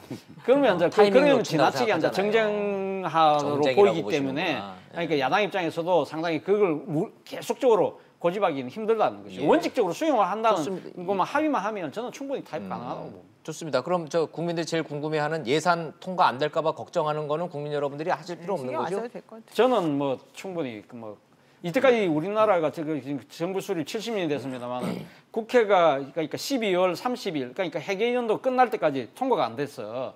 준 예산을 편성한 적은 단 한 번도 없어요. 한 번도 없죠. 어떤 식으로든 정치적 타협이 이루어졌습니다. 그러니까 제대로 심사를 못해서 이게 좀 세부적으로 확인해야 될 거를 그냥 놓치는 경우가 더 문제인 거지. 그렇죠. 예산안이 통과가 안 돼가지고 뭐 나라가 돈을 못 쓴다 이건 거의 있을 수 없는 거죠. 어찌 됐든 분명한 사실관계 하나는 대한민국 국회의원하고 정치부 기자들은 12월 31일 날 새해 첫날을 집에서 보낼 수는 없어요. 그렇죠. 왜냐하면 차수 변경이 되기 때문에. 저는 이 국회법 때문에 통과는 게 100% 됩니다. 그러게 중요한 게 졸속으로 통과되면 안 돼요. 그렇죠. 지금 이게 초수표 예산이 저는 이게 방만한 부분이 상당히 많아요. 일자리 예산이라든지 남북협력기금이라도 정말 이게 철저하게 하나는 따져보고 이게 국가 살림살이 아닙니까? 국민의 혈세이기 때문에 그게 필요하다 봐요. 좋습니다. 자, 이제 시간이 다 돼서 마지막으로 좀 국회 얘기 좀 한번 좀 더 해보죠. 정치권 얘기 좀. 이 청와대가 노경사위, 경사노위. 이제 이름이 좀 어려워졌어요. 옛날에 노사정위원회였는데. 그렇죠. 민주노총이 참석을 안 하니까 빼고라도 가겠다 그랬고 민주노총은 지금 21일부터 총파업하겠다 그러고요. 노동계와 현 정권이 각을 세우고 좀 이렇게 틈이 벌어진 것 같다라고 하는 이 얘기. 진짜 그렇습니까? 민주노총하고 요새 관계가 그렇게 처음부터 됐어요? 그러지 않았습니까? 그 문재인 대통령 당선됐을 때부터 민노총에서는 민주노총이 그래도 문재인 대통령 당선시키는데 그래도 중요한 큰 축 아니었어요? 그렇게 주장을 하면서 누구누구를 뭐 석방시켜야 된다, 누구누구에 대해서 뭐 해야 된다 요구가 되게 많았어요. 민주노총이. 예, 그래서 민주노총이 좀 너무 자신의 지분을 너무 이 현 정권에 대해서 요구하는 게 아니냐라고 하는 얘기가 많았었고 그래서 이제 점점 이 민노총하고 현 정부 간의 관계가 앞으로 계속 벌어질 수 있을 것이다라고 하는 전망이 예전부터 있었죠. 저는 사실은 민노총이 그 간 노선 자체가 이 현 정부하고 완전히 다르다고 보지는 않는데 다만 이제 방법론이라던가 여러 가지 그 본인들이 좀 더 그러니까 중요하게 생각하는 그런 부분들 우선순위를 지금 현재 이 정부가 자기네들 편에서 안 해준다라고 하는 게 지금 핵심인 것 같거든요. 핵심이군요. 그래서 그런 부분과 관련해 가지고는 뭐 예전부터 저는 그 틈은 좀 있었다고 봅니다. 두 가지를 여쭙게 서 변호사님. 임종석 비서실장이 국회 나와가지고 민노총이 더 이상 사회적 약자로 보지 않는다. 이것 때문에 민주노총이 발끈했고. 그렇죠. 두 번째는 탄력근로 확대 절대로 못 받아들인다. 민주노총 그러고 있는데 청와대는 여야 합의를 해버렸잖아요. 그렇죠. 자, 이 두 가지 간극이 여기서 이제 벌어지는 것 같은데 저는 어떻게 이게 보세요? 임종석 실장 발언 중에요. 제가 이게 정권 출범 이후에 가장 동의하는 발언입니다. 유일하게 동의하는 발언 같은데요? 유일하다가 말할 수 없고 가장 동의하는. 정말 이게 민노총은 강성 기득권 노조지 더 이상 이게 사회 약자가 아니에요. 사회적 약자가 아니다. 네, 그런 게 전적 동의하고요. 이거는 우리 발언이 아니라 임종석 비서실장 규정이에요. 그렇죠. 그다음에 두 번째 탄력 근로제. 지금 이게 3개월 돼 있는데 저는 이게 항상 아이스크림을 비유 드는데 예를 들어 이게 여름에 일 좀 더 하고 그럼 이게 겨울에 아이스크림 안 팔릴 때 조금 더 여유 있게 두면 저는 이게 뭐 6개월이든 제가 이게 외국 내를 찾아봤더니 미국이든 유럽이든 1년 단위도 상당히 많습니다. 따라서 이게 6개월이든 1년이든 조금 더 늘려서 탄력적으로 운영하는 게 뭐가 나쁩니까? 이걸 이게 저는 너무 탄력 근로제에 대한 찬반 토론은 다음 시간에 한번 정해서 해야 되니까. 제 말은 이게 민노총의 그걸 이유로 민노총이 사회적 대화에 저게 불참하는 거는 한마디로 이게 본인들이 촛불 정권을 창출했다는 오만함. 이걸 이게 여론이 안 좋아질 거로 보시는군요, 서 변호사님은.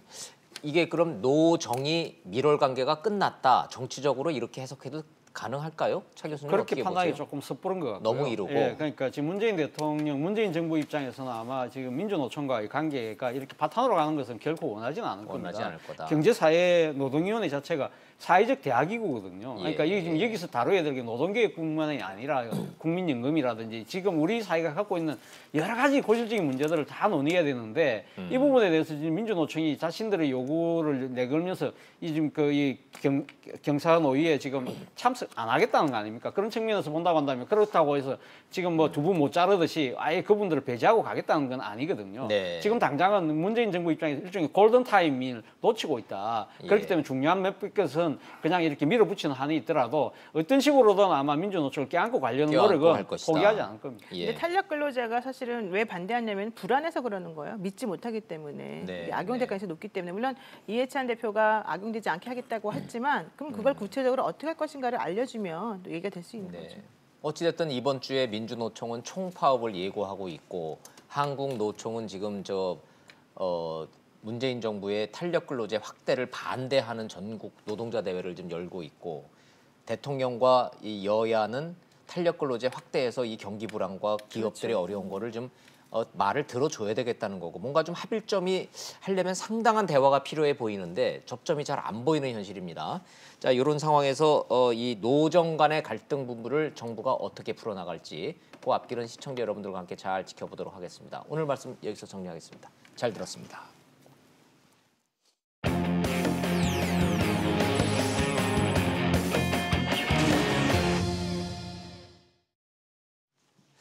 어제에 이어서 해경군 김씨, 이재명 경기지사 이 경찰 수사 내용 계속 정치권에서 문제가 되고 있습니다. 영상 보시고 이재명 경기지사는 어떻게 반박을 하고 있는지 이슈 따라잡기에서 다시 돌아와서 자세한 이야기 나누도록 하겠습니다. 이재명 지사는 어제 출근길에 경찰 수사 결론에 대한 입장을 밝혔습니다. 우선 문제의 트위터에 글쓴이는 부인 김혜경 씨가 아니라고 부인했습니다. 경찰은 제 아내가 아니라는 증거가 정말 차고 넘치는데도 비슷한 것들 몇 가지를 끌어모아서 제 아내로 단정했습니다. 이 지사는 부인 김 씨가 결백을 입증할 수 있는 휴대전화를 왜 제출하지 않았는지에 대해선 사용하던 2대 모두 지금은 없다면서 경찰이 왜 진작 제출 요청을 하지 않았는지 의문이라고 말했습니다. 중고 전화기들을 모아서 선거운동용으로 쓰다가 지금 현재는 그게 없습니다. 왜 7개월 동안 그 요청을 안 했는지 정말 저희도 이상하고. 김 씨를 고발한 측은 오히려 휴대전화를 없앤 배경이 의심스럽다고 반박했습니다. 휴대전화 이런 유력한 증거 이것을 없애고 인멸하는 게 본인은 피해자라고 주장하잖아요. 경찰 관계자는 수사 초기부터 김 씨의 휴대전화를 압수하는 방안을 검찰과 협의했지만 검찰이 휴대전화가 교체된 상황에서 실익이 없다는 등의 이유로 반대해 다른 증거를 찾는 데 주력했다고 설명했습니다. 이슈 따라잡기 최진봉 교수님 나오셨습니다. 어서 오십시오. 네, 안녕하세요. 안녕하세요. 이재명 경기지사 기자회견을 보면 해경군 김 씨 내 아내 아니다, 죽어도 아니다라는 건 이제 알겠고 네. 경찰은 증거가 차고 넘친다. 뭐 그렇게 사망 건 다 전수조사 해보니 이재명 지사 부인 김혜경 씨 맞다. 네. 뭐 이거 어차피 소송으로 갈 거니까 그 얘기는 차치하고. 네. 당내에서 이거 뭐 이종걸 의원은 뭐 진상조사 하자 그러고 뭐 또 어떤 의원은 사퇴하라는 얘기도 하고 이거 민주당의 반응을 오늘 좀 살펴봐야 되겠습니다. 예, 뭐 사퇴 얘기 나온 거는 이제 표창원 의원이 뭐라고 얘기했냐면 전제를 했어요. 사실이라면. 전제가 있군요. 예, 전제가 있어요. 그러니까 뭐 그냥 사실 아니면 뭐 사퇴 안 해도 그럼요. 된다는 예, 그래서 지금 단계에서 사퇴하는 얘기가 아니고 그럼 빼고 그건. 만약에 사실이라면 그렇다는 거고 네. 이종걸 의원 같은 경우는 당내에서 진상조사 한번 해보는 것도 괜찮지 않겠나. 근데 지금 주장하고 있죠. 경찰 조사 끝났고 검찰 조사할 거고 네, 네. 재판할 거고 그렇죠. 뭘 또 더 조사를 해요? 그러니까요. 당에서? 그러니까 뭐 모르겠어요. 이종걸 이제 의원 입장에서는 기자회견을 보니까 당이 검토할 필요가 있는 것처럼 보인다 이렇게 얘기를 했어요. 예. 그러니까 아마 제가 볼 때는 그 양측의 의견이 첨예하게 부딪히는 부분들에 대해서 얘기를 한 것 같고 당 차원에서 그러면 한번 진실을 찾아보는 게 어떻겠는가라고 네. 하는 얘기인 것 같아요. 근데 저 부분이 받아들일 가능성은 좀 낮다고 저는 보고요. 제일 중요한 거는 이재명 지사가 저 당 진상 조사에 응할 생각이 가능성이 낮아요. 없죠. 네, 현재로서. 그럴 생각이 전혀 없다고. 얘기 나온 김에 좀 여쭤보면 예. 이재명 지사 어제 기자회견 전후한 어제 하루 종일 반응을 보면요. 예. 최 교수님 어떤 생각 드셨습니까? 1차적으로는 뭐 이재명 지사가 그 여유를 보이려고 노력을 하는 것 같아요. 여유를 보이려고. 예를 들면 집에서 나올 때 이게 재활용 박스 들고 나왔잖아요. 저는 어제 아침에 예. 화면 보면서 아차 나 어제 재활용 버리는 해야 날인데 되는데. 나 까먹고 나왔는데 그러니까요. 이재명 지사 보고 생각났어요. 그러니까 네. 통상적인 일상을 하는 모습을 보여주는 거잖아요. 근데 그러니까 그거 사실 굉장히 의도된 거라고 저는 장면이라고 봐요. 봐야죠. 아니 왜냐하면 자기 집 앞에 지금 토요일부터 진을 치고 기자들이 기다리고 진을 치고 있었어요. 있는데, 예. 그러니까 나가면 분명히 카메라가 들이닥칠 걸 알고 있는 상황에서 그런 행동을 했다고 하는 것은 나는 그냥 평범한 일상을 살아가는 거다. 동요하지 않는다. 그런 의미를 보여주는 거죠. 여유를 보여주는 거고. 근데 여유를 보인 것 치고는 또 기자들하고 일문일바 할 때 보면은 굉장히 또 거칠게 또 반응해요. 그렇죠. 한 부분이 잡혔는데 그게 뭐냐면 이렇게 물어봤어요. 기자가. 평소에 고소고발 많이 하시잖아요. 이번 때문에 화가 난 것 같아요. 제가 볼 때는. 그 말에. 전제가. 그러니까 고소고발 많이 하시는데 이번에도 고소고발 하실 겁니까? 이렇게 물어봤거든요. 그러니까 이제 마이크 좀 내리고 그리고 질문이 상당히 악의적이네? 이렇게 얘기를 했어요. 마이크를 내린 게 아니라 마이크를 이렇게 그냥 손으로. 이렇게 이렇게 제지를 했죠. 네, 그렇죠. 그러니까 녹음이 안 되게 하기 위해서 이렇게 한 거죠, 사실은. 근데 다 녹음이 됐죠. 그래서 결국 이제 본인은 제가 볼 때 이제 그 말에 화가 난 것 같아요. 고소고발 많이 하시는데 요 이제 전제를 깔고서 물어봤어요, 기자가. 그러니까 뭐 여유 있는 모습을 보이려고 노력은 하지만 그게 이제 잘 안 되는 거죠. 잘 안 되는 거예요. 워낙 힘들죠. 몰리니까. 그럼요. 그리고 검찰이 결국은 기소할 거다라는 전망이 우세한 근거가 있나요? 근거는 이렇습니다. 경찰이 몇 번 이렇게 얘기했어요. 검찰의 지휘를 받았다. 검찰과 논의했다. 이 얘기가 몇 번 나왔어요. 그렇죠. 절차를 다 밟았다. 그러니까요. 그러니까 어차피 기소권은 검찰한테 있는 거잖아요. 경찰이 기소 의견으로 뭐 송치를 하더라도 검찰이 기소를 안 해버리면 의미가 없는데 경찰이 기소 의견으로 송치를 했다는 얘기는 사전에 다 조율돼서 어느 정도 기소를 전제해서 송치했을 가능성이 높다는 검찰도 거죠. 그런 시각이다라고 그렇죠. 본다는 얘기죠. 그렇게 보는 거고 이 사건의 사안이 그렇다는 거예요. 예를 들면 일반 사건 같으면 그게 조율이 안 될 수도 있다고 저는 봐요. 근데 이 사건이 갖고 있는 무게감이나 사회적 파장을 생각하면 경찰이 독단적으로 그냥 기소 의견을 보낸다? 물론 그럴 수도 있겠죠. 그러나 그럴 가능성은 낮다고 보는 게 일반적인 상식적인 판단이에요. 이재명 지사도 검찰의 기소까지는 각오하고 있는 것 같죠? 저는 그런 것 같아요. 왜냐하면 재판 준비했다고 그랬어요. 그렇죠. 그 주말 동안 뭐 하셨어요? 이렇게 물어봤잖아요. 이재명 지사가 나오면서 했던 말이 재판 준비했습니다 이랬습니다. 그러면 기소를 전제로 하고는 얘기잖아요. 그러니까 기소가 될 것은 제가 볼 때 어느 정도 이재명 지사 측도 예상하고 있는 것으로 보여요. 예상하고 있는 거다. 이 사안의 본질이 뭡니까? 지금 당내에서는. 당내에서 본질은 거짓말이냐는 거예요. 거짓말이다. 그다음 두 번째는 정말 김혜영 씨가 저걸 올렸느냐의 문제고. 그러니까 왜냐면 만에 하나요. 이건 정말로 이 가정이기 때문에 그렇죠. 오해하시지들 말고 만에 한해 이 트위터 계정이 부인 김혜경 씨께 맞다 쳐도 이게 이재명 지사의 경기지사직과 무슨 관련이 있습니까?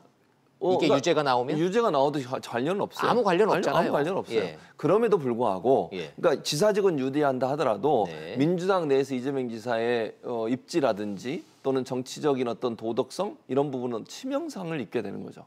민주당 내에서 그럼요. 이재명 지지에 대한 움직임이 확 달라진다는 당연히 그럴 수밖에 없죠. 어제도 잠깐 제가 언급해드렸지만 이게 폐륜적인 용어들이 많아요 그 안에. 그리고 이제 뭐 문재인 대통령을 아주 그냥 바보처럼 이렇게 표현한 부분이라든지 세월호 유가족들에 대해서 정말 큰 상처를 줄 수 있는 뭐 당신 자식도 세월호 탔으면 좋겠다. 뭐 이런 식의 발언들. 이런 발언들은 이건 폐륜적 발언이라고밖에 볼 수 없거든요. 그러니까 만약에 뭐 아직은 모릅니다. 누구도 뭐 지금 단정적으로 얘기할 수 없는 상황이지만 이게 김혜경 씨께 맞고 김혜경 씨가 그걸 올렸다고 하면 이재명 지사는 정치적으로 엄청난 타격을 입을 수밖에 없죠. 지사직은 유죄하더라도. 근데 국민들 입장에서 보면 지금 제일 곤혹스러워하시는 분은 이해찬 대표 같아요. 그렇죠. 오히려 민주당 내에서 지금 이 이재명 지지자 층과 문재인 대통령 지지자 층들 간의 이 불협화음이라는 게 본질이라고 봤을 때 대표 입장에서는 참 곤혹스러운 것 같아요. 곤혹스러울 수밖에 없죠. 그리고 지금 당장 대표로서 아니 민주당 입장에서 뭔가 논평이나 뭘 내기도 어려운 상황이에요. 그렇죠. 그러니까 지금은 그냥 지켜보자. 이런 상황이 될 수밖에 없는 거고. 뭘 질문하면 이해찬 대표도 그냥 신경질 받으시고 좀 짜증이 날 수밖에 없죠. 그만해 그러고 소리를 지르시고 마지막에 그랬었죠. 맞습니다. 그런 모습을 보이는 것 같습니다. 그러면 지금 자유한국당에서 얘기하는 게 이재명 다음은 박원순이라는 이 얘기는 뭡니까? 그러니까 이게 음모론인데요. 사실 예전에 그러니까 지난 대선 때 민주당 예비 경선에 참여했던 모든 분들이 다 거의 아웃이 됐다. 1번 안희정, 2번 지금 이재명 당하고 있는 거고, 그다음이 최성. 그러네요. 그분도 이제 공천을 못 받았거든요. 그러니까 마지막 컷오프가 탈락이 됐어요. 아웃됐네요. 그러니까 남은 사람은 이제 박원순 시장 하나 남았는데 박원순 시장이 민주당 내에서 뭐 이렇게 공격당할 뭐 빌미가 좀 있습니까? 뭐 이제 최근에 나온 게 노조 집회 참석한 거죠.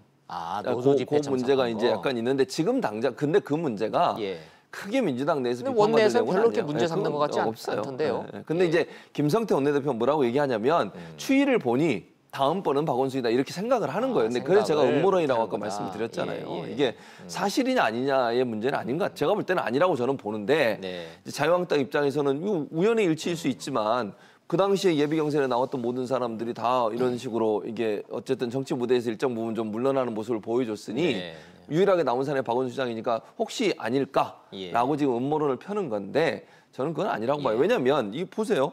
그 안희정 지사 같은 경우는 개인적인 문제잖아요. 이게 정책인 문제가 아니고. 미투는 개인적인 문제였고. 그렇죠. 그럼 개인적인 일탈의 문제니까 그 문제가 뭐 정치적인 어떤 음모 때문에 이루어졌다고 보기 어렵고 이재명 지사도 사실은 물론 이게 정치적인 선거 과정에서 일어난 일이긴 합니다만 네. 그럼에도 불구하고 정치적인 것보다는 개인적인 일탈의 행위로 또 볼 가능성도 있다고 봐요. 그러네요. 그러니까 예. 이런 부분이 연결돼서 박원순 시장까지 뭐 큰 타격을 줄 거다. 예. 이렇게 얘기하는 건 음모론에 가깝다고 봅니다. 결과만 놓고 쭉 연결을 하면 저 안희정 아웃되고 최성 예. 아웃되고 뭐 저 이재명 지사 예. 지금 뭐 고생하고 있고 예. 뭐 이렇게 돼서 결과만 놓고 보면 그런데 내용을 들여다보면 다 별개의 사안이다 이거네요. 예. 그렇게 보는 게 맞을 것 근데 지금 같습니다. 박원순 시장 같은 경우에는 그 탄력 근로 확대에 대해서 대통령과 여야가 어렵게 합의를 해서 이걸 하기로 했는데 한국노총이 그 반대하는 집회를 했는데 그렇죠. 혼자서 거기를 떡 참석을 하시면 좀 오해를 받을 것 같긴 한데 그럴 수 있어요. 오해를 받을 수 있는데 알고도 가셨겠죠. 뭐 알고 갔을 거라고 저는 소신이죠, 봐요. 그거는. 예, 그리고 또 하나는 이제 박원순 시장 쪽에서 뭐라고 얘기하냐면 예. 의견 청취하러 갔다.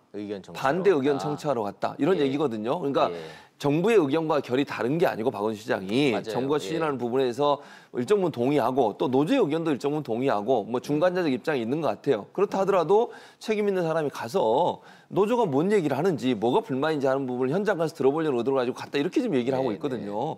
그러니까 저걸 또 그러면 정말 노조에 동의하고 정부에 반대하고 정부 정책에 무슨 각을 세우기 위해서 갔다.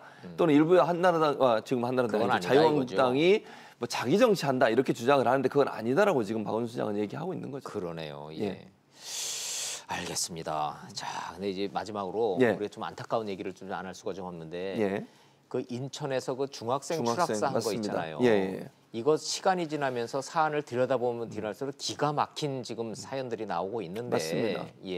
이 지금 또 결국 미성년자 형사처벌 문제 어떻게 할 거냐 이 논란으로 지금 비화될 것 같아요. 그렇죠. 그러니까 소년법 적용은 받아요. 소년법 적용은 받는데 받는 거죠. 근데 이제 소년법이 갖고 있는 이제 한계가 있거든요. 그러니까 일반 어른들처럼 처벌을 할 수 없잖아요. 소년법은. 그러니까 아예 형사처벌 대상이 안 되는 건 아니에요. 중학생들이지 않습니까? 그렇죠. 근데 중학생들이 어쩌면 저렇게 그러니까요. 인면수심이라 소리 나올 정도로 저런 행동들을 하는지. 지금 이제 그 밑에 자막에 나온 공동 공갈 이렇게 나왔잖아요. 이게 뭐냐면 공갈 협박 이런 얘기 들어보셨잖아요. 협박을 하거나 공갈을 해서 다른 사람의 물건을 편취하거나 경제적 이익을 획득하는 걸 얘기하거든요. 근데 경찰이 이 4명, 지금 가해자로 지목된 4명이 전자담배를 일단 1차적으로 뺏었어요. 그걸 이용해가지고 아파트 옥상까지 유인했잖아요. 그 줄 테니까 따라와라. 그리고 지금 논란이 된 게 지금 화면에 나오고 있습니다만 저 점퍼 패딩이거든요. 패딩 점퍼. 패딩이 피해자 학생 거라며요. 거라는 거죠. 근데 아니 어떻게 친구가 죽었는데 그 죽은 피해자 거를 저렇게 입고 나왔어요. 버젓이 입고 나왔어요. 경찰 조사에. 근데 엄마가 보고 저거 우리 죽은 아들 거라고 맞습니다. 얘기해서 알게 됐다며요. 근데 그것도 말을 바꿨어요. 처음에는 뭐라고 얘기했냐면요. 가해자가 저거 그냥 내가 바꿔 입었다 옷을. 그런데 실제 그 사망한 그 피해 학생 같은 경우는 반팔 입은 상태로 사망을 했어요. 그러니까 발견한 경비원이 얼음장처럼 시신이 차가웠다는 거죠. 그리고 이제 엄마가 얘기하기를 그 전날 정말 와이셔츠가 아니죠. 그 우리가 속옷이 젖을 정도로 피를 많이 흘리고 맞고 왔었다. 그런 얘기도 했었고 그리고 저 옷을 강제로 뺏은 거라고 경찰은 보고 있어요. 그래서 저걸 다시 이제 돌려주겠다고 얘기까지 했는데 그래서 공동 공갈이 되는 거예요. 그리고 이제 또 하나 문제는 뭐냐면 SNS상에서 지금 밝혀진 거 보면 저 가해자 2명이 SNS에서 미리 범죄를 공모한 정황이 나왔어요. 그러니까 이게 계획적인 범행이라는 거죠.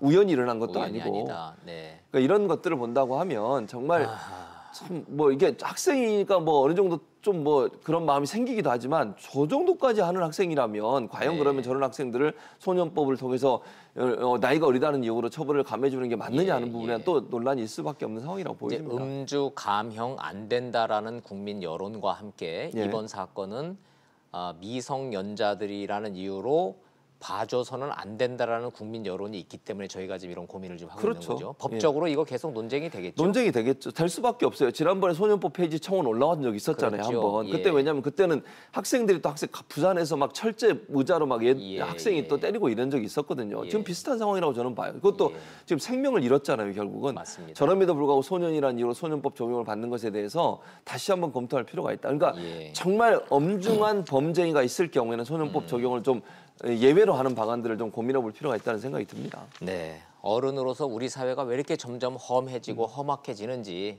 정말 안타까울 뿐입니다. 오늘 최 교수님 말씀 잘 들었습니다. 감사합니다. 고맙습니다.